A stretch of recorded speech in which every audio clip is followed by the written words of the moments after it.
Hey, hello everybody. Welcome. Happy Friday to you. We've made it through yet another week of these strange and crazy times. And like every Friday, we're going to have an amazing guest. Today, we are going to be talking about not just about business and coming out of this crazy times on top, but we're going to have a trader on, an authentic expert on what the hell is going on in the markets. These are, if the times are crazy, in my humble opinion, and you guys know by now, I am not a trader by any stretch of the imagination. These times are even more crazy. So it's a real pleasure to have Stuart Pritchard. He is the founder and CEO of Blockman Capital. It's a UK-based company. We'll talk also with him about what their company offers as well on today's live stream. But I'm going to take off the fancy intro slide there and bring on Stuart, and let's just have a conversation. Hey, how you doing? Stuart, welcome. Thanks for being on. And no problem at all. How are things going for you there in southern England? Yes, pretty good actually. Obviously, everybody is suffering from the same thing, the lockdown. Hence the reason why we're sort of live in my kitchen at the moment as we're talking, which isn't the usual way to conduct business, but it seems to have been the way of the last 6 weeks. And from all reports, it doesn't look as though it's going to end in a hurry either over here. I know you guys are relaxing down a little bit in Spain, but the talk here is for another sort of 2 or 3 weeks. So interesting times ahead. That's one of the funny things. This whole experience is we've had some. We've been looking into people's kitchens and their. I don't know, maybe not their bathrooms, but all sorts of weird places, and sometimes just the backgrounds are interesting, aren't they? They certainly can be. I mean, I've conducted a number of Zoom calls with clients and with guys that work for us over the past 4 or 5 weeks, and as you say, there's been some interesting backgrounds from time to time. I think my favourite is when the children sort of bounce into the room or something unexpectedly. That's always amusing. But yeah, I've firmly my 2 daughters, like a little bit older, 17 and 20. They are here with us, but I've just asked them to remain vacant for the next 45 minutes while we have a conversation. Okay, cool. So let's start off, Stuart, just talking about what's your experience been like, running your business in these weird times. How do you, when you talk to other entrepreneurs, what do you tell them? What's your take on how to keep your business safe and healthy and going with all of this kind of apocalyptic feeling? Yeah, I think it's obviously everything is about enthusiasm and it's about positivity. That's ultimately the 2 buzzwords or catchwords that we would be using. But I think also it all depends on what particular sphere your business is in. My wife owns a hair salon, for example. That's been closed now for the past sort of 4 to 5 weeks, and I know a number of people in the hospitality trade who, that's a slightly different picture for them, because trying to keep them positive and motivated when they have 0 revenue in front of them and potentially 0 revenue for some time to come, it is challenging. It's hard work for people.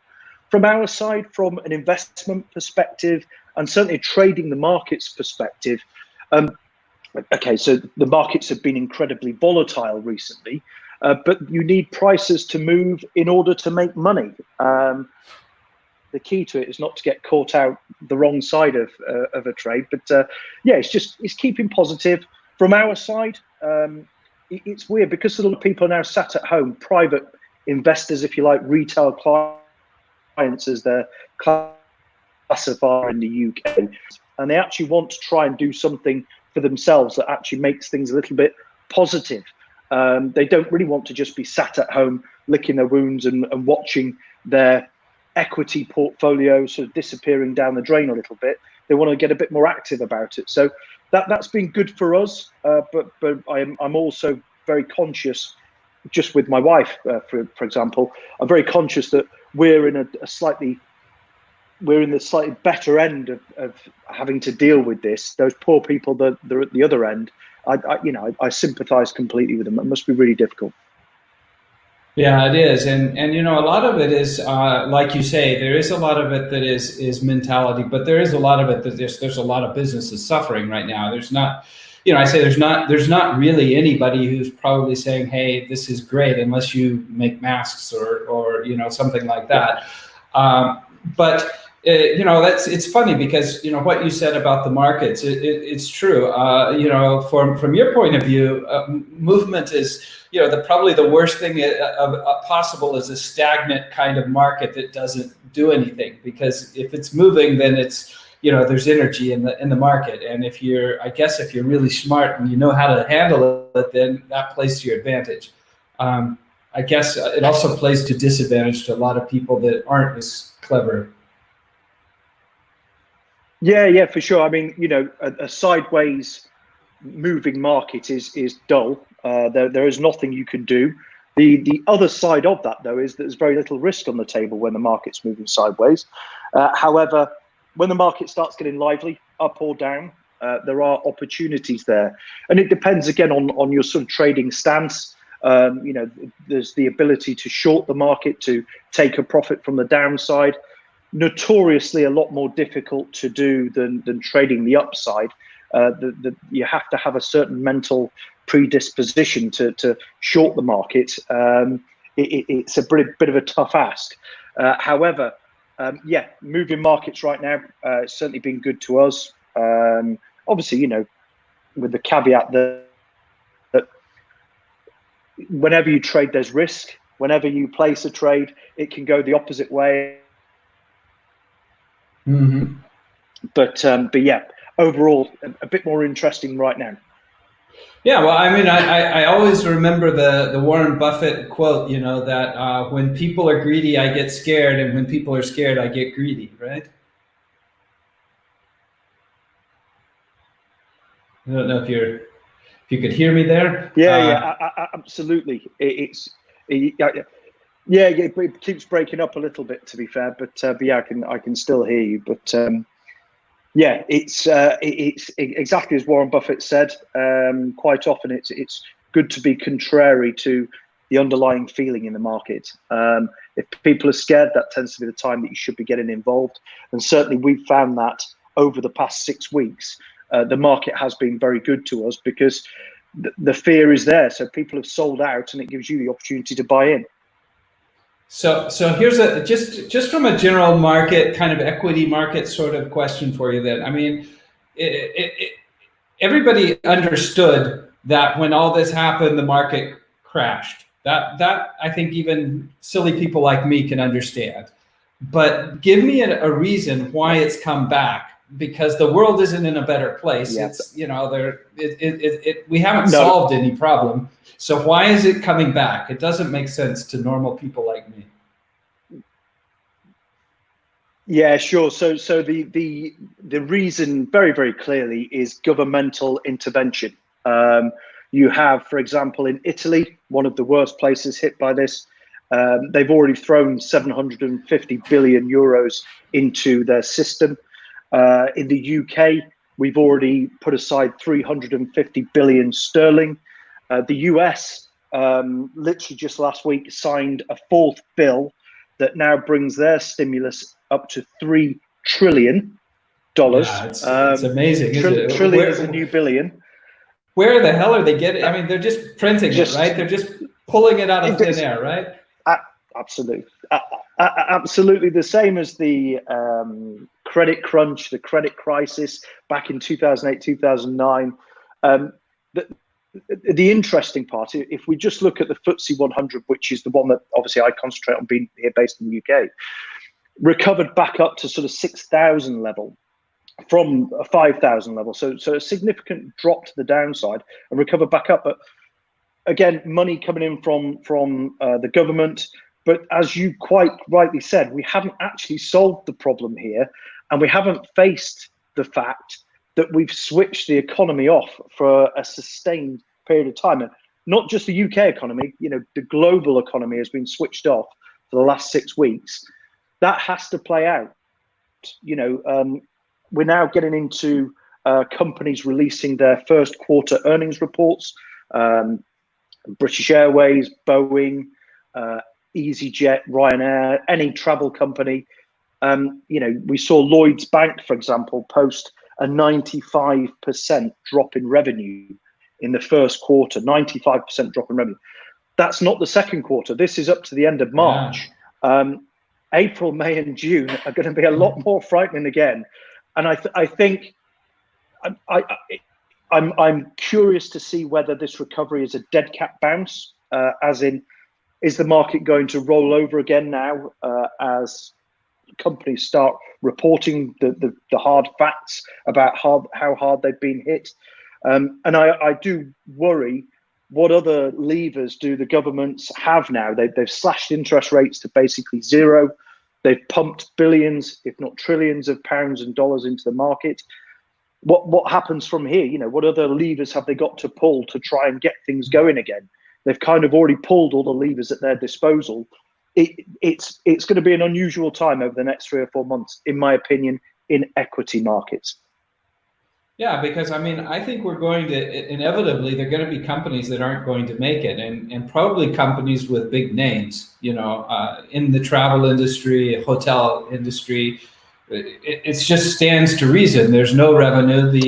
They're still paying mortgages on their properties. There's still, there's still expenses, and there's no money coming in. I don't know how many people are going to be able to survive that. And I think you're fading out on me there, Stuart. Are you still there? Hello. All right, hold on. Yeah, somebody didn't like what you had to say. You're fuzzing out on me. I'm going to see here. I'm going to remove you just a second. You guys can look at me here for a minute, and then I'm going to add him back in. So maybe that'll help. Hey, Dennis, I've lost you there. Yeah, I think you're fading out. Maybe would be a good deal to refresh your browser or something there, Stuart. There we go. Okay, so while we're waiting for Stuart to come back on and talk about, we're going to continue to talk a little bit about the equities market, and then we are going to talk about specifically the cryptocurrency market, because as you know, that is something that I'm very interested in. Hey, you're back, Stuart. Welcome back. Apologies, just dropped out there, so apologies. So my question before we move on to crypto markets and whatnot is, inevitably there's big companies that with big names, big brands that are just hemorrhaging right now. The costs aren't going away. If you own a hotel, you're paying the mortgage regardless of whether you have anybody staying in the hotel. And revenues, like you said, Lloyds Bank, 95% drop in revenue. And we haven't even got to Q2. Do you think we're going to see some big name companies just not make it? Absolutely. I can't see how that can't be the situation. I think it's going to start in the SME, the small to medium sized enterprise level, but I think some big names are going to fail.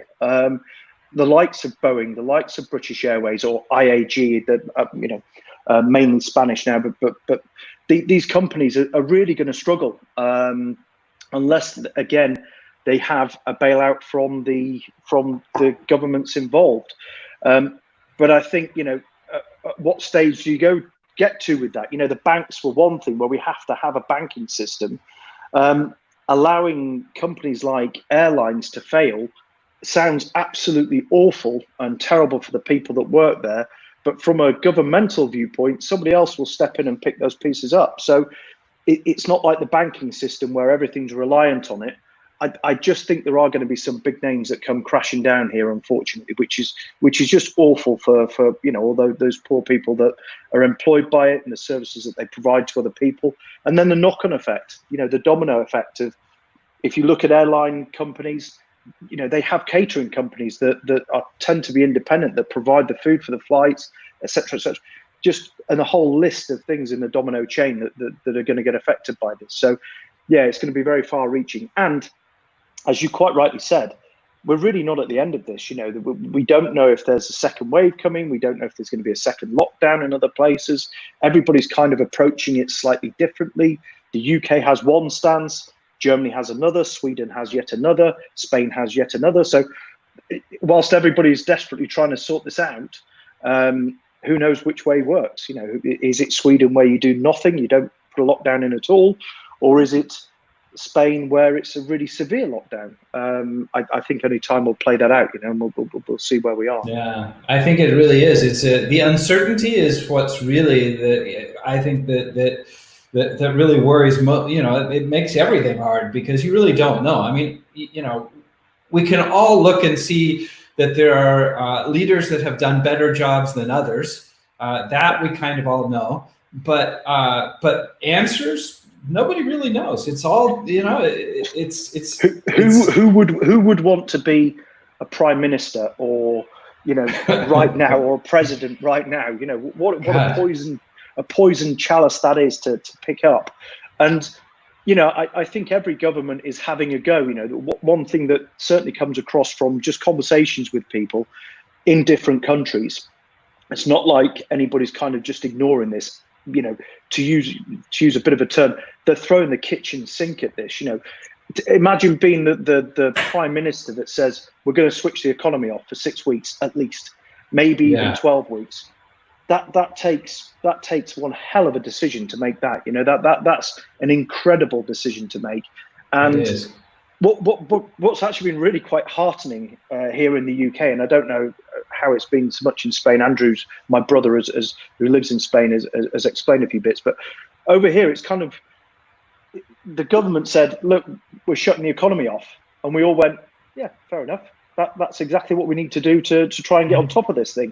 There was no fighting back. There was no resisting. There was no up in arms. There was no, everybody's kind of gone, yeah, that's fair enough. People are dying from this. That's a perfectly reasonable stance to take, that we all lock down, we stay at home, and we have a go at saving lives.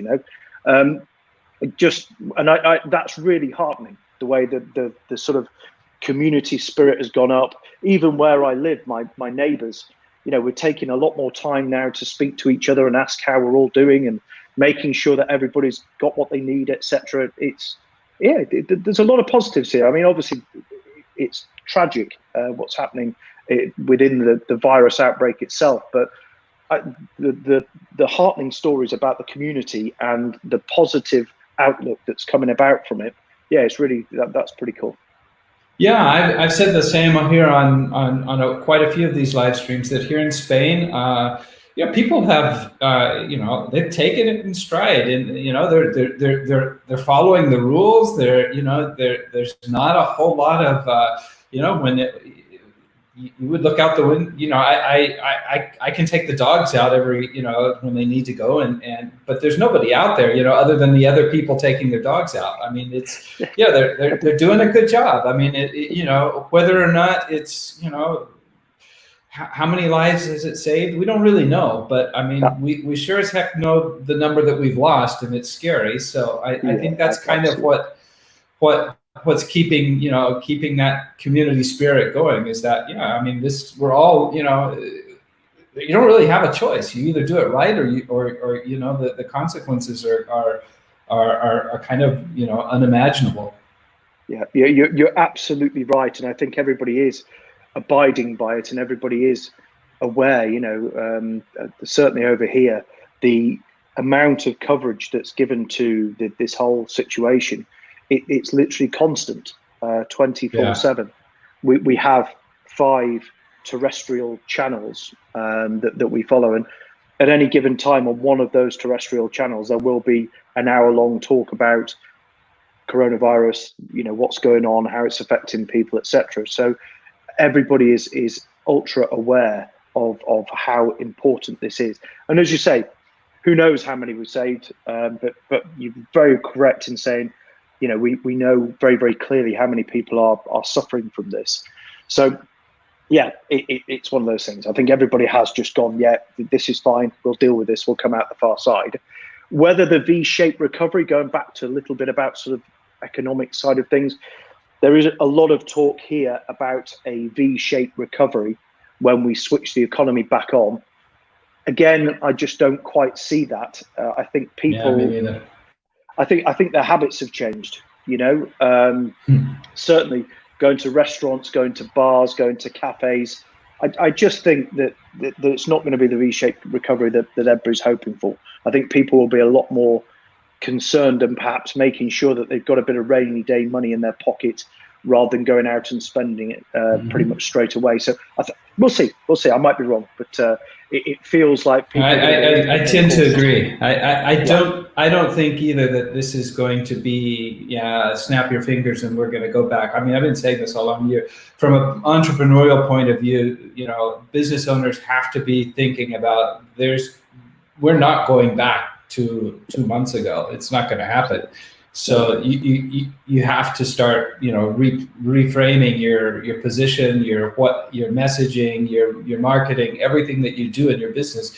You really have to think it over again and say, okay, what's the new reality? Because like you say, people's heads are in a different place. They're not thinking the same way, and if people aren't thinking the same way, they're not going to behave the same way. Yeah, absolutely. This.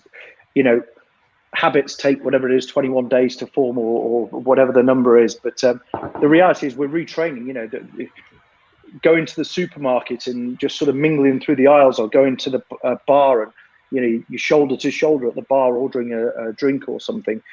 It's just not going to happen so much. It's certainly not going to recover straight back. People are just going to be cautious. And I've seen Andrew, my brother, sent through to me the phased plan for Spain to, exit the lockdown, and it's utilizing 30% of the capacity of a restaurant and this type of thing, and you think, wow, this isn't going to be quick, and caveats at each phase saying, however, we'll judge each phase, and it's only when we're really happy with that phase that we'll move to the next one. The sort of 4 or 5 gears that they're going to work through, and at any point in that, if a second phase starts happening or a second wave of coronavirus starts happening, it will be back to lockdown. Just until a vaccine comes out or decent antibody testing that allows you to know if you've had it or not. I think, it's tough. It's tough. Yeah, it is. No doubt. Absolutely. Okay, so let's move into cryptocurrencies and blockchain, and one of the, and I'm going to start off with a tough one for you, Stuart. One of for a long time, anybody in the industry, anybody who's followed cryptocurrency, we've kind of believed that Bitcoin, Ethereum, the big cryptocurrencies should be safe havens. They're kind of how many times have we talked about digital gold? That when stocks and equities go down, the place to be is going to be in Bitcoin and it's going to go up. And that didn't happen. Okay, everything crashed, and Bitcoin crashed, and Ethereum crashed, and I don't know, but I didn't follow gold. I don't know, but it didn't pan out. So why didn't it pan out? That's the first question. Yeah, sure. So I think, and you're absolutely right. I mean, gold did actually recover, did bounce up. So I think there are two answers to the question. The first one is who's actually involved in the crypto market. So your seasoned, older type investor that is has a big equity portfolio or a big managed fund portfolio, they're the type that will shift into gold. So thinking that they're suddenly going to shift into cryptocurrencies it's not going to happen. Those guys aren't in cryptocurrencies in the first place. So that being digital gold, it doesn't hold water in that respect. So leading on though, should cryptocurrencies have been largely unaffected? In all fairness, yes, they should have been largely unaffected, because what difference does it make that nobody's going to the petrol station, or nobody's going to a cafe or a pub or something like this? That's irrelevant to cryptocurrency. So it shouldn't have been affected. And to begin with, the equity markets slumped much before the crypto market. The crypto market was the 12th of March. and the equity markets all started in mid to late February. And there is also an argument about, the size of the drop in Bitcoin in the first place, about liquidation of leveraged assets. And I think there is a lot of credibility there that there are exchanges that are offering up to 100 to 1 leverage on Bitcoin. And if that starts falling over and they've got a fairly substantial holding, then the liquidation of all those long positions can drive the market down, and could potentially have driven it a lot further, to be honest with you. Having said that, now that we've that's played out, today the price is back to pre 12th of March levels. In fact, it's well above the 12th of March levels, back to early March levels now. So normality, in my opinion, has sort of kicked back in. The market has become less volatile. It started running back up. I think the 12th of March there were a number of factors there. Money started coming off the table, and I think a lot of very heavily weighted leveraged positions got liquidated. And that's then put fear in the markets. And that's why, again, there hasn't been this immediate knee-jerk reaction back up. I know through speaking to crypto investors a lot over the past 6 weeks, they're now tentatively getting more and more involved as confidence is returning. And the belief that crypto shouldn't be affected by global goings on seems to be coming back to the market. That a sense of reality, a sense of normality has kind of come back to the crypto space. And I think that's why we've seen the recovery back up to the levels we've got now. And, if you look at, for example, Google trends, Google search words and trends, Bitcoin halving, absolutely through the roof, much in excess of 2016 levels when that term was last searched. So again, perhaps some of these older seasoned investors that are typically in equities are now exploring cryptocurrencies. Certainly April for us, we've had a lot of interest in getting involved in cryptos. Most of these guys are aware of it, scared of it, and don't really understand how to get involved or how to get into a portfolio, this type of thing. But they are talking to us about it. So there's obviously an appetite there, and it seems to be driven a lot by the famed Bitcoin halving that's theoretically happening this month. Mm-hmm. Well, here's another thing. Okay, we talked a bit about, every government all over the world, they're just pouring, money into the market. They're pouring money that doesn't exist. They're literally pouring, they've opened the faucets and dollars and sterling and euros. It doesn't matter. They're all just rushing out like a fire hose. Absolutely. And anybody who's a little bit sophisticated knows that has a price. I mean, it doesn't come. It doesn't, even though that doesn't cost, even though they can print new money all they want, it does affect the value of the money that we all had beforehand, right? I mean, absolutely. Devalues it. The math is unescapable. And the truth is that cryptocurrency, that's not happening. I mean, and with the halving, there'll even be less Bitcoin available on the market. And it's not being, created out of thin air. Is that going to be a trend for the next 6, 8, 10 months, maybe? I certainly think it is. I mean, look, that's the biggest, or one of the biggest positives around cryptocurrencies, the finite resource, the finite level of the 21 million Bitcoin, for example. That it's a finite resource. You can't just switch the printing machines on in the background and kick the problem down the road, which is, going back to what we were talking about the credit crunch. We've very quickly forgotten here in the UK that on the back of that and the printing of money previously, we went into a severe austerity program that involved capping teachers' wages, capping NHS wages, almost driving the NHS, our health service, down. And now we're lamenting over it. Now we're going, oh my goodness, we now need the NHS. Oh yeah, but for the last 6 years, we've actually been putting the stops on it and putting the brakes on it. And now all of a sudden we need it. But what I'm getting at is we went through that period of austerity, and it was really tough. For a lot of people, it was really tough. A lot of people lost their jobs. A lot of people had their wages frozen. Certainly didn't see pay rises that were in line with inflation. And this is much bigger. This is much bigger. The amount that we're printing now, and the amount that we could potentially finally print in the US in particular, could be enormous. We're going to feel this for an awful long time. I think the stat last week, 25.4 million US nationals filed for unemployment, getting up to sort of 15%, this type of thing. Crazy numbers, absolutely crazy numbers. And going back to cryptocurrency, it is a finite resource. It is a finite level. If there is a supply and demand buying and selling formula, if your resource becomes limited in terms of supply, but demand remains the same, theoretically, the price is only going to go north. So certainly we believe, even with just the hype, there's going to be a lot of northward movement.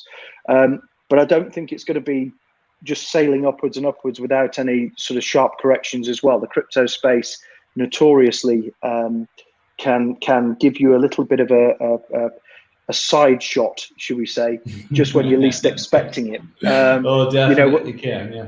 When you think, everybody's buying in at sort of $18,000 on Bitcoin back in 2017, thinking, oh my goodness, look at this, it's exponential, it's going to go through the roof, and then a few months later it's $3,500. That pretty much says it all about cryptos. Great fun, but you've got to know what you're doing to get involved, in my opinion. So that takes me directly to the question now. Tell us, Stuart, about Blockman Capital. Tell us what you guys do. How what's your role in all of this, and share with us a bit about your mission and how you work. Yeah, sure. So mine and my team's backgrounds is all traditional stocks and shares, equities. So I historically was a stock share trader, stockbroker, call it what you will, as were my other traders. I've got a team of traders, I've got a couple of analysts, and all of our background is in traditional stocks and shares. So about 3 years ago, so maybe about 3.5 years ago now, actually, time runs away, by the way, when you're not keeping an eye on dates and things like this anymore, but about three and a half years ago, I was approached by some of these sort of seasoned investors, sort of asking about Bitcoin and cryptocurrencies. And if I'm honest with you, at the time, my answer was, it's unregulated, wild west, don't touch it with a 20-foot barge pole. That's been gospel honest. That was my approach. My hat at that time was regulated, covered by all sorts of different authorized governing bodies, making sure that everything is correct, perfect, protecting the client, etc. So my initial response was, don't touch it. Don't touch it with a 20-foot barge pole. But more and more of these guys, and fairly big hitting clients, I would say, were asking me. So I thought, well, I better just start looking into this in a bit more detail.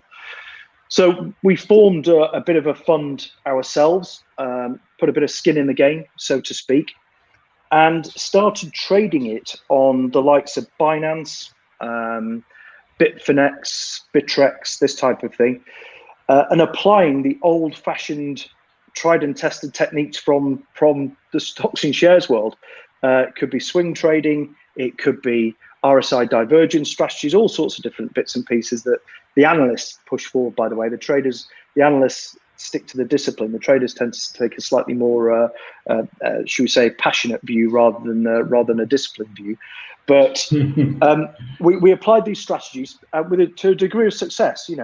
Obviously we were buoyed by the fact the market was fairly northward bound anyway, so it wasn't too tough to sort of make money in 2017. It was pretty easy, and everybody made money in 2017. The difference is that when the party stopped, we didn't really get caught out too much, because we were trading with risk management. We were making sure that we were locking in profits with automatic sell orders if the market starts going against you. We sort of protected ourselves all the way up, and didn't take the sort of massive hit when the party stopped. 2018 was a slightly more difficult year, as everybody knows. Obviously market bouncing around all over the place and more negative than positive. But there was opportunity there, and we did okay throughout the course of 2018, and that's when we opened the doors to taking on clients. And that's when I actually took my old hat off and put my new hat on permanently, and closed the doors on the sort of regulated world and the other side of things, and now purely look after cryptocurrencies, because there's so much appetite for it now, that you can create a business within it, as long as you're offering a credible offering. And what we bring to the table, every single person either comes in completely green, never dealt with cryptos before. That's actually an easier proposition than seasoned crypto investors, because seasoned crypto investors tend to be, they've seen the big ups, but almost without fail, they didn't take the profit when they had the chance. They rode Bitcoin up to $19,000, thought it was going to keep going stellar, and obviously then sat there looking at what ended up being a losing position in terms of monetarily, sometimes down on what they originally invested. Only if they close out. Obviously, if you just sat holding Bitcoins, then it makes no difference what the price does. But still looking at it and thinking, what if only if I'd hit the sell button at that point, or I'd had some sort of risk management in place at that point, I'd be in a slightly different position financially right now. So those guys, as I say, a slightly more difficult proposition, because they have a sort of view already, which is very much holding and thinking that it's all going to come good. And I genuinely believe that the price of Bitcoin is going to go north over the next 12 months. But I think there's a lot of interesting opportunities to not overly trade. That's one of the big issues with cryptocurrencies in this space. It's really easy to get suckered into multiple trades and in out, trying to do this type of thing. For us, we swing trade. What that means is you're waiting for momentum to come to the market to really sort of give you validation that's when you buy in.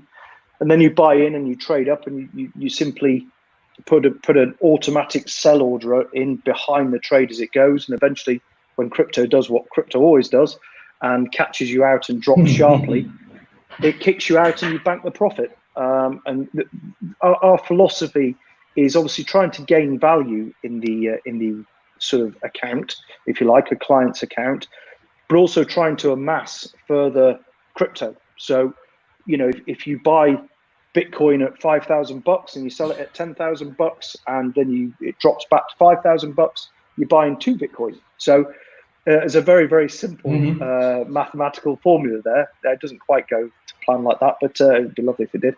But that's the philosophy. The philosophy is that, if you're able to amass Bitcoin and also amass value in a fund, then that's pretty cool. That's our job done. Accepting the fact that you don't get every single trade right, and there are times when it goes the opposite way and you actually take losses, which again is part and parcel of any trading. That's just life. So Blockman Capital, we are, as I say, background is traditional stocks and shares, which is a bit boring, but what it does mean is we're bringing.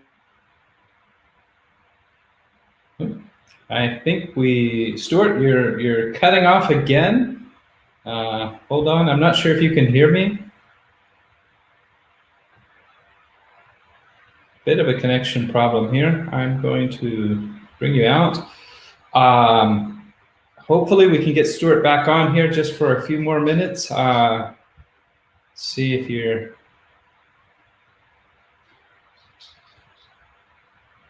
Give him another chance here.